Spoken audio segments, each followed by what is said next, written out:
dawno nie było Elden Ringa, nie? Przez pewnie dzisiaj i przyszły weekend będziemy pewnie jeszcze w Wukonga grać, tak ktoś czuje. Ale za 2 tygodnie wrócimy do Elden Ringa, więc możemy coś tam sobie liznąć z teorii spiskowych i sekretów i tych podobnych rzeczy. I znalazłem film na temat okultystycznych sekretów w Shadow of the Earth Tree. Jestem ciekaw, jakie są okultystyczne sekrety w Shadow of the Earth Tree.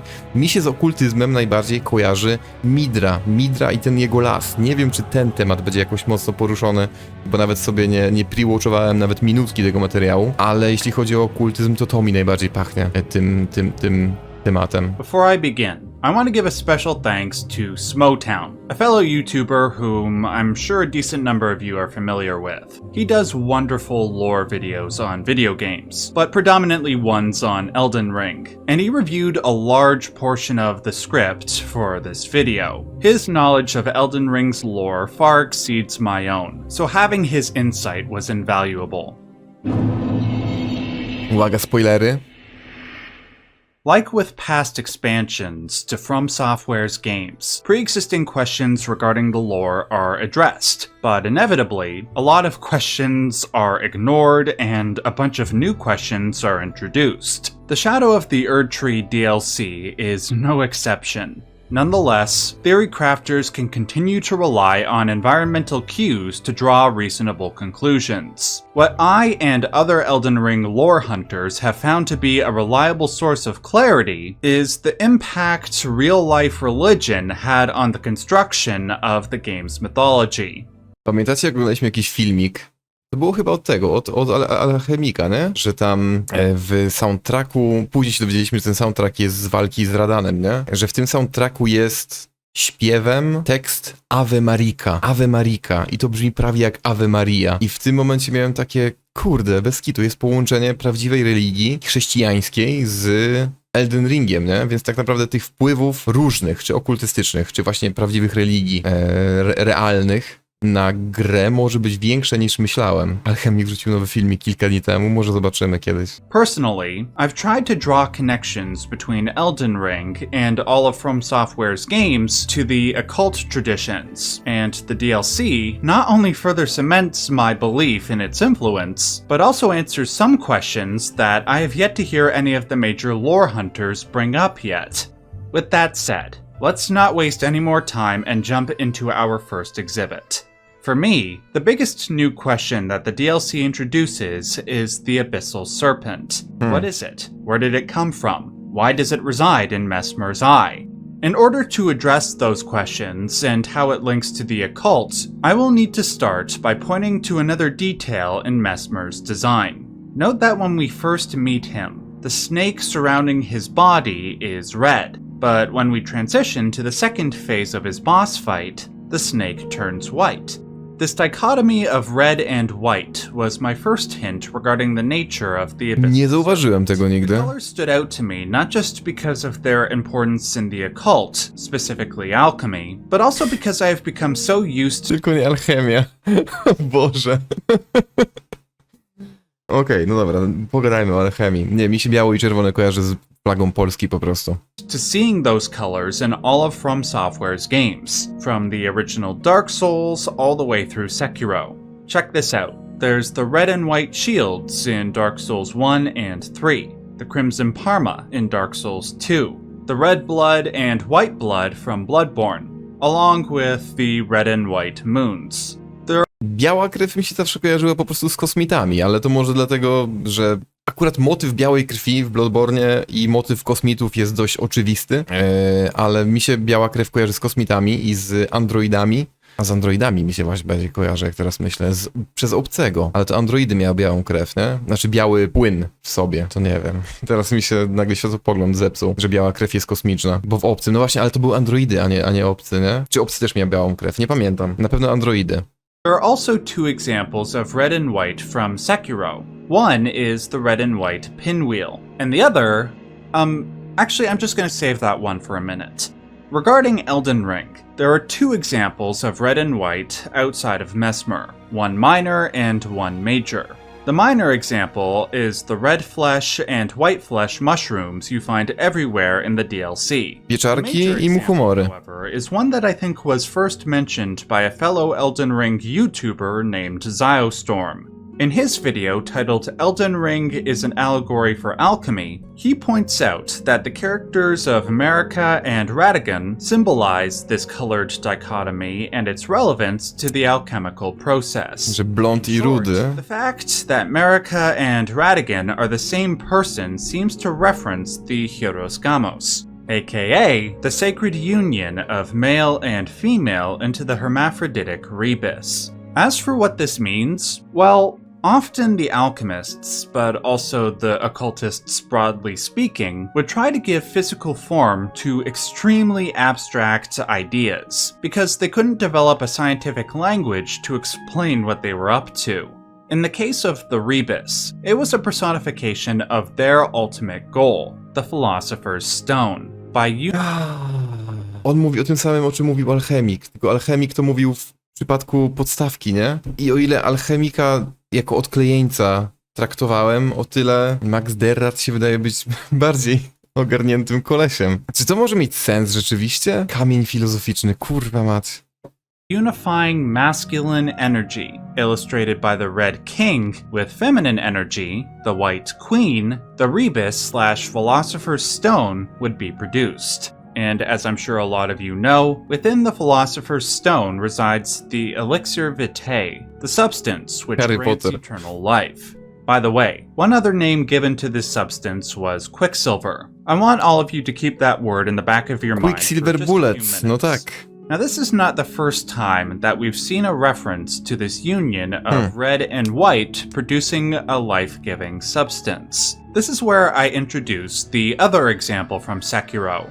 The healing gourd, which you use to replenish your health, was actually a tool used by Asian alchemists. They would place red cinnabar in the top part of the gourd and white mercury in the bottom part, and the marriage of the two would theoretically produce their elixir of life. And the equivalent of the elixir of life in Sekiro are the rejuvenating waters. The logic, quote-unquote, of this process is that the white mercury represented the male semen, and the red represented the female menstrual blood, which is used to create new life. Mniam. But as interesting as this is, there is still the question of how it relates to Mesmer and the Abyssal Serpent. So, to bring it back to this question, we have to ask how it is that the Red King and White Queen unite. It's not as if they just got busy in the bath and suddenly they're one person. Although that does sound like a cool concept for a cautionary teen horror sex movie, but I digress. What the Red King and White Queen needed was a binding agent, something to unite the flesh. For the alchemists, that agent was their god Mercurius. Now, Mercurius was depicted in a number of ways, but I would like to refer to the two most prominent. One form is the Void. Void refers to the black ether of the universe, the first matter, aka the prima materia of the alchemists. It is the void that gave birth to and holds the universe together, with its multitude of opposite elements. Czyli piliśmy spermę, kolejny powód, by lubić Sekiro. A co lepsze, do kogo chodzimy, żeby wzmocnić naszą tykwę Sekiro? Do jednej z dwóch jedynych kobiet, jakie są w grze.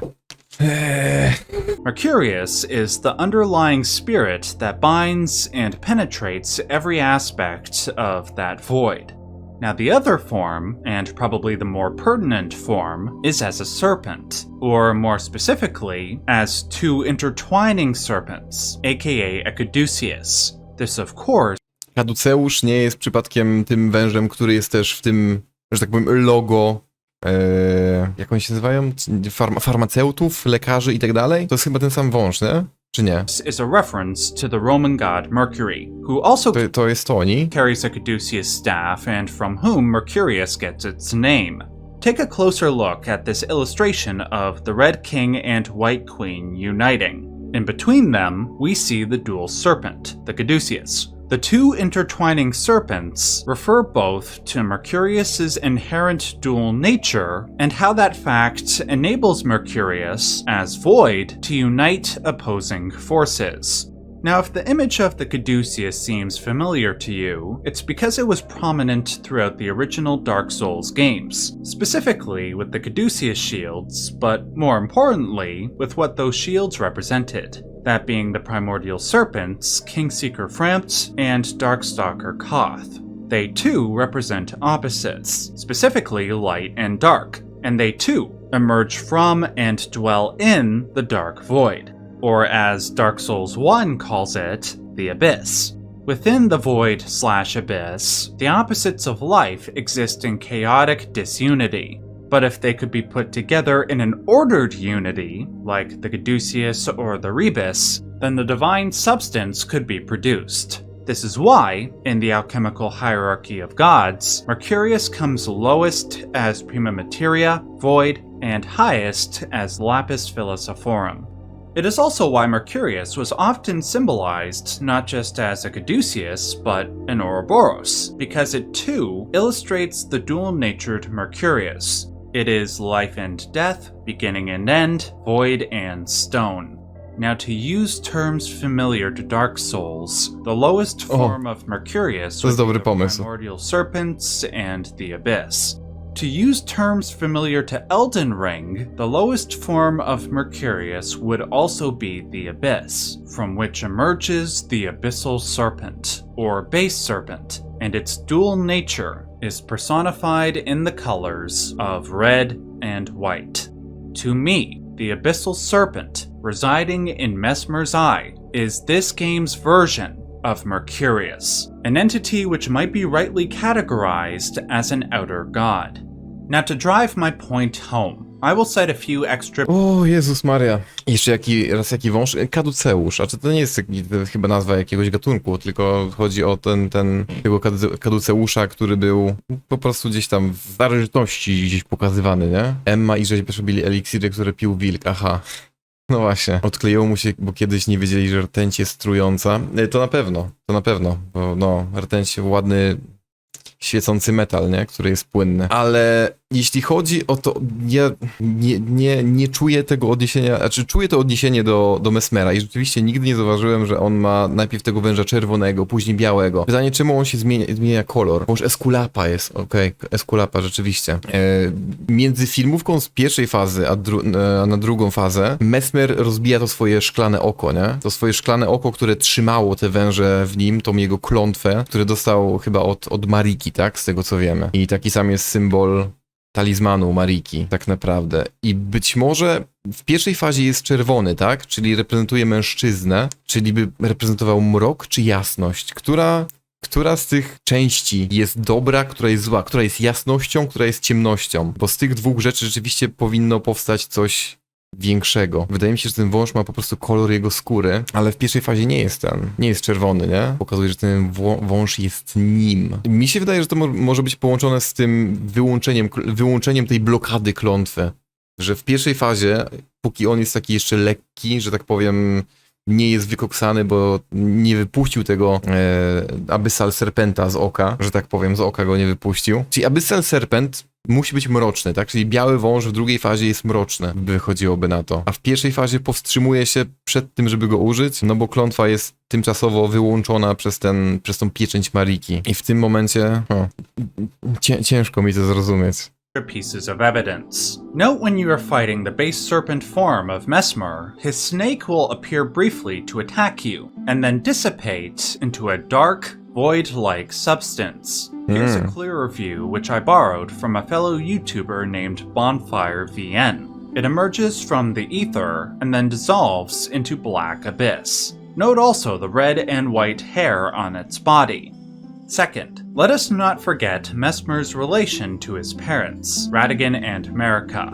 As I just laid out, they represented a rebus figure, but a blasphemous one, hence why all their children were afflicted. Ironically, their union into the rebus would produce the life-giving substance, Quicksilver. Now remember how I asked you a few minutes ago to keep that word in mind? Well, get this. Quicksilver was the name the alchemists originally gave to Mercury, the chemical matter of which Mercurius was made. Quote, "When the alchemist speaks of Mercurius, on the face of it, he means Quicksilver, but inwardly, he means the world-creating spirit, concealed or imprisoned in matter, and that matter is the void." To put it more simply, Radagon and Marika as Rebus gave birth to Mercurius, just not in a way that they expected. Note also that Mesmer was not the only child of Radagon and Marika to represent this union of opposite elements. Mikola, a male... Merkury, no Merkury rtęć, tak? Czy to może mieć sens, że właśnie dlatego wszystkie dzieci Radagona i Mariki mają imię na M, na my? Wiadomo, że to jest też troszeczkę po części przez Martina, George'a R.R. Martina, tak? Bo tam mamy wiele postaci na G, na R i na M, ale być może to ma jakiś sens. Nie wiem, jak słuchaliśmy podobnej teorii od alchemika, miałem go za całkowitego odklejeńca, ale jak słyszę, chyba jeszcze w międzyczasie ktoś inny też mówił o podobnej teorii pokrótce, ale jak słyszę jeszcze raz bardzo podobną rzecz powtarzaną i w nawiązaniu do Elden Ringa, co zaczynam myśleć, że kurde, może coś w tym jest. Albo wszyscy mają to samo źródło i na jego bazie powstają ich teorie. Czyli teoretycznie oznaczałoby to, że Radagon i Marika, połączenie tej złej, ciemnej strony i jasnej strony, stworzyli kamień filozoficzny, rtęć, którą byłby Mesmer, ale Mesmer nie jest nieśmiertelny też, nie?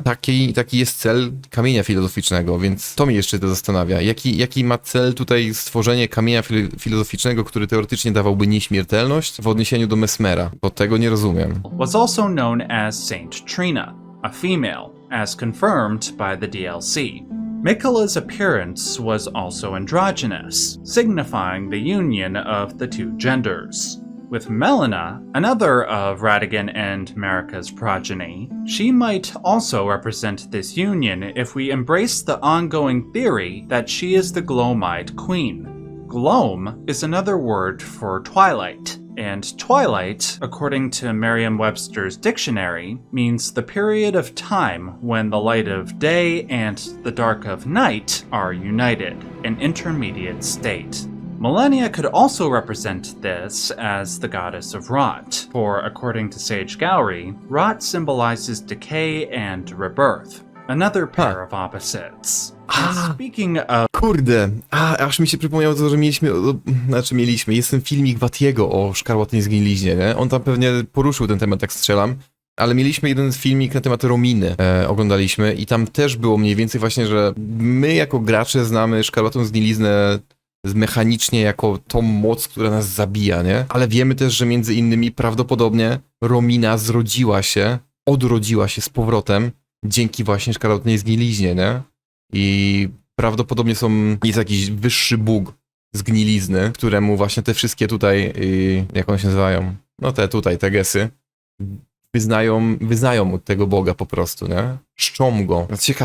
Ciekawe. Of decay and rebirth. Remember the red flesh and white flesh mushrooms that I mentioned before? There might be a more sinister meaning behind their omnipresence in the lands of shadow. Allow me to draw your attention to a couple of things in their descriptions. One is that the flesh of the mushroom is similar to raw meat, and the other is that they can serve as pot innards. These descriptions potentially make one of the DLC's most disturbing revelations somehow even more disturbing. As we learn from the DLC, there was a race known as Shamans who were special for a number of reasons, but the most relevant was that their flesh was said to meld harmoniously with others. The horns... Mam właśnie kumpla z pracy, co tu znasz Wojtusia, nie? Wojtka od nas, z Niemiec, że tak powiem, który grał we wszystkie Souls-like'i od FromSoftu, ale nigdy jakoś się nie wgłębiał w tą fabułę, ale nawet jego ciągnęło to, ten motyw szamanów i z tym, jak oni pozyskiwali te dzbany, wnętrza dzbanów poprzez rozrywanie skóry ludzi i tak dalej. To ten motyw z tymi dzbanami jest popierdolony po prostu. jak się w niego wgłębi.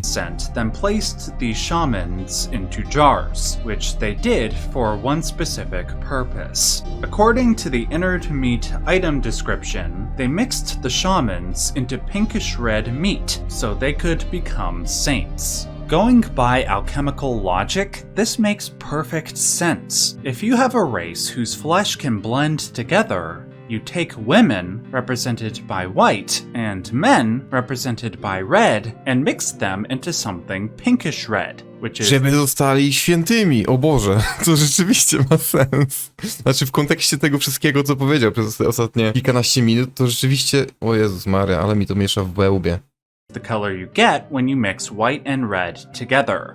Ideally, this mixture would produce a holy divine figure like a rebus, or something equivalent like a saint.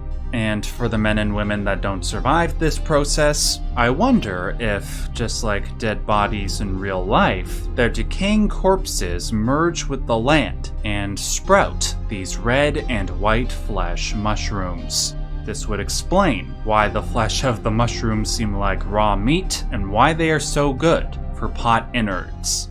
There are more things that I can say about Dobre dla this, nerdów. like how it links back to the Crucible, for example. I also have some other things to say about Miquella's overall mission in the Lands of Shadow, as well as one or two other occult secrets, but that will have to be saved for another time.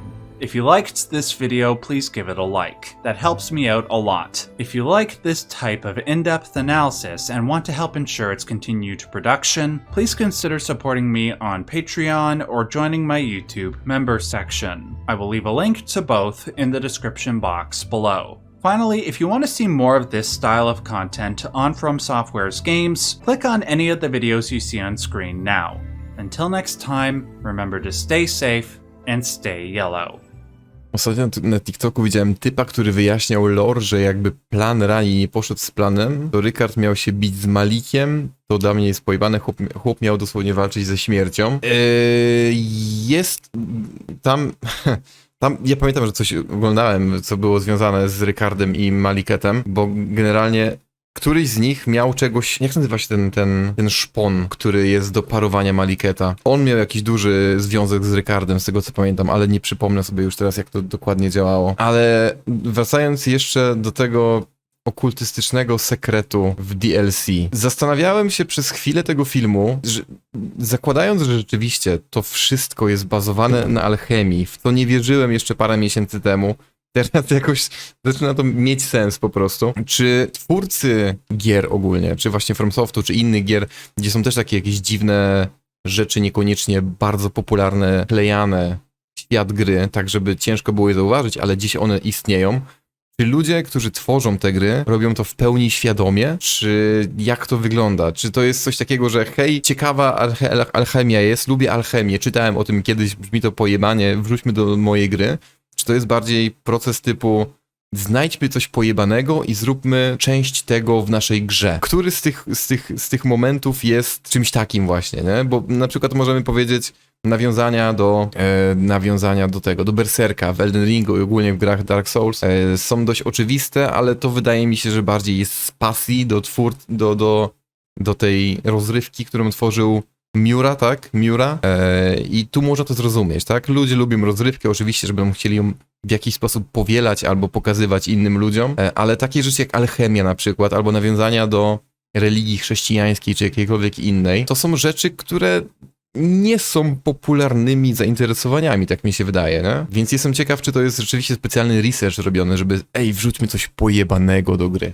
Czy to jest bardziej coś takiego, jak rzeczywiście hej, interesuję się alchemią.